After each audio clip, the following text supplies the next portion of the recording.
Karibu katika mwendelezo wa masomo ambayo nimekuwa nikiyatoa kwa tujifunze pamoja. Leo nitaenda kujifunza na wewe changamoto wanazokutana nazo umri wa miaka 46, 47, 48, 49, 50 na 55. Kundi hili linakutana sana changamoto za mabadiliko ya kibiolojia.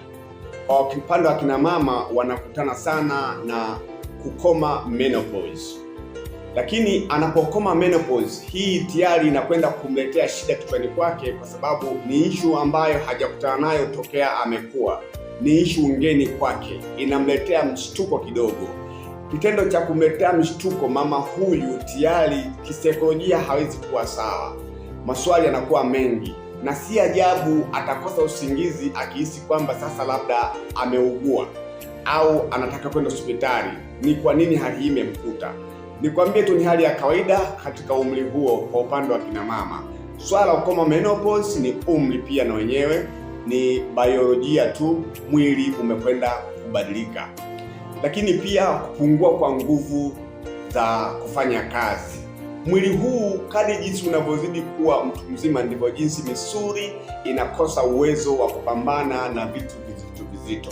Kubeba vitu vizito, kutembea kwa muda mrefu na unachoka, ni kwa sababu moja kwa moja kuna homoni ambazo zinakwenda kuhusika na nguvu, energies zinakwenda kupungua. Kitendo hiki tu tayari kinakwenda kuwafanya watu hao waingie pia kwenye kuwaza sana, bila kujua kwamba umri wao umefika wa kushindwa au kupungua kwa nguvu za mwili.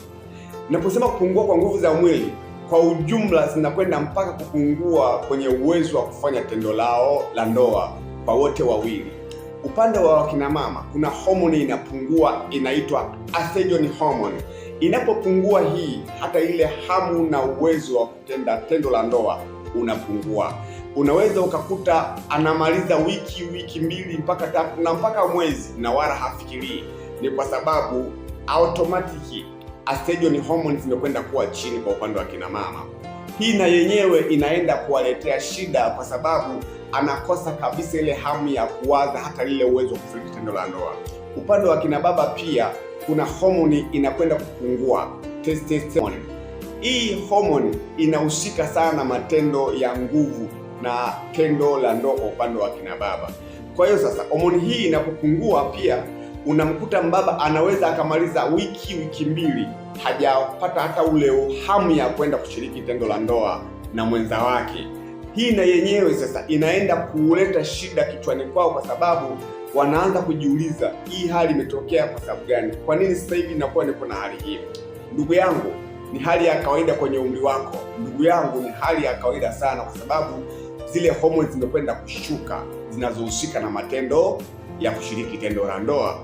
Pamoja na hayo, kuna hali ya kuongezeka uzito. Unashangaa tu, upo katika majukumu mazito, upo katika kazi nzito, lakini wala upate chakula cha kutosha kama ambavyo unapata siku zote, lakini mwili unaongezeka tu. Mwili huu unapoongezeka tayari, kutoka sehemu moja kwenda nyingine inakuwa ni tabu. Kutoka tu hatua moja kwenda mita 100 umehema, unapiga pumzi za kutosha, mpiga moyo yako juu.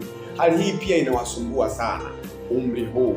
Sasa basi, tukishajitambua kwamba haya pia ni mabadiliko ya kibiolojia yanasababisha pia tuanze kuingia kwenye issue za kisaikolojia, itatusaidia pia hata kuishi nao tulionao karibu, mama zetu, bibi zetu na baba zetu na babu zetu. Hii hali tuwaelimishe, ni hali ya kawaida sana.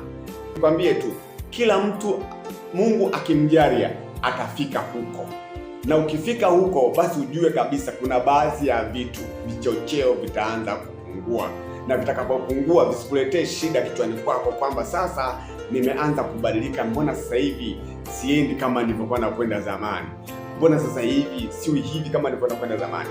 Nje na maradhi ya kawaida, issue ya kibiolojia inakwenda kufesi sana. Bado niendelea kunifuatilia changamoto za hawa watu, changamoto zetu sisi wenye umri huu 49, 50 mpaka na 55 ni zipi zaidi ya hizi ambazo nimesema leo. Tuendelee kunifuatiliana, lakini pia kwa kipande hiki ambacho sasa leo nimeongea na wewe, ninajua itakusaidia. Asante sana.